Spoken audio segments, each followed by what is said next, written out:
పోనీ 11 సీట్లకు పరిమితం చేసి ఓటర్లు చీకొట్టారు. ఇప్పుడైనా సరే పద్ధతి మార్చుకుందాము, రాష్ట్ర యొక్క అభివృద్ధి విషయంలో సహకరిద్దాము, సలహాలు ఇద్దాము అని ఆయన ఆలోచన చేయాలి తప్ప ఇంకా రాష్ట్రంలో డిస్టర్బెన్స్ క్రియేట్ చేస్తాము, పెట్టుబడులు రాకుండా చేస్తాము, లేకపోతే ఇంకా లా అండ్ ఆర్డర్ బ్రేక్ చేస్తాము, ఇవన్నీ కూడా సమాజానికి చెప్తాము అంటే రాష్ట్ర యొక్క క్షేమము అభివృద్ధి గురించి ఆయన ఏం ఆలోచించినట్టు? ఎవరైనా రాష్ట్ర అభివృద్ధి క్షేమం కోరే వాళ్ళు అలా అలా చేస్తారా? చిన్న చిన్న విషయాలను కూడా పెద్ద పెద్దవి చేసేసి దాని ఇష్యూలు చేస్తారు ఎవరన్నా?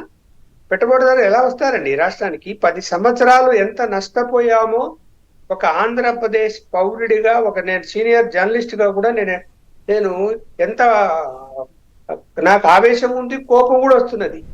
ఏం చేశారు 10 సంవత్సరాలు? రాష్ట్రాన్ని ఎందుకు విడగొట్టడమే తప్పు జరిగింది. విడగొట్టారు. విడగొట్టిన తర్వాత ఇవాళ ఇప్పుడు అదే తెలంగాణ చూడండి, ఒక 60% యొక్క రెవెన్యూ హైదరాబాద్ లోనే వస్తుంది. అలా రెవెన్యూ వచ్చేటువంటి విజయవాడను డెవలప్ చేసుకోవాలి, విశాఖపట్నం డెవలప్ చేసుకోవాలి, రాయలసీమలో ప్రాంతాలని డెవలప్ చేసుకోవాలి, అదే రాష్ట్రం అభివృద్ధి పదంలోకి తీసుకుపోదాము అనేటువంటి ఆలోచన ఉండాలి. కానీ అప్పులు చేసి కూర్చొని నువ్వు రాష్ట్రాన్ని దిగజార్చి ఒక 20 సంవత్సరాలు వెనక్కి నెట్టేసి కూర్చుంటే, ఇప్పుడైనా ప్రతిపక్షంలోకి వచ్చాను, ఎస్ కన్స్ట్రక్టివ్ గా విమర్శలు చెయ్యి, అభివృద్ధి గురించి సలహాలు ఇవ్వు. నువ్వు ఒకవేళ చిన్న చిన్న సంఘటనలు జరిగితే చెలవలు పొలవలు చేయాల్సిన అవసరం లేదు. నువ్వు సలహా చెప్పు, అయ్యా ఇలాంటివి చేయకూడదని చెప్పు. మీ నాన్నగారు ఎలా చేశారో మాకు తెలుసు. ప్రతిపక్ష నాయకుడుగా ఉన్నప్పుడు చంద్రబాబు నాయుడు పర్సనల్ గా ఫోన్ చేసి కొన్ని విషయాల్లో ఇలా చెయ్యండి బాగుండదు అని చెప్తే ఆయన విని చేశాడు.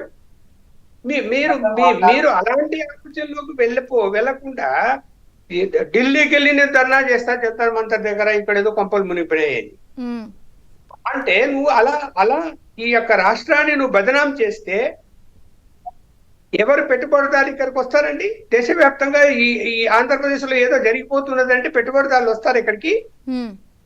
అంటే నువ్వు నష్టం చేస్తున్నట్టే కదా ఆంధ్రప్రదేశ్ కు. మరి ఇది ఆయన తెలిసి కూడా గ్రహించలేకపోతున్నారా? ఇప్పుడు సభ సజావుగా సాగేందుకు సహకరించినట్టే సహకరించి ఉండి ఇరుకుని పెట్టచ్చు అధికార పక్షాన్ని. నిష్క్రమించి ఢిల్లీలో వెళ్ళి చేస్తే ఆయన మీద గౌరవం పెరుగుతుందా, చిచి అంటారా?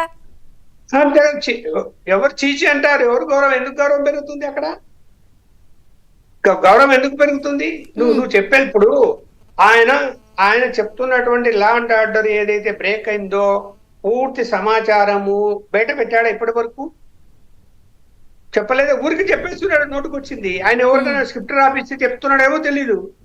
మరి అడుగుతున్నారు కదా ఎన్టీఏ కూటమి వాళ్ళు, ఎన్ని హత్యలు జరిగితే ఎవరు చంపారు,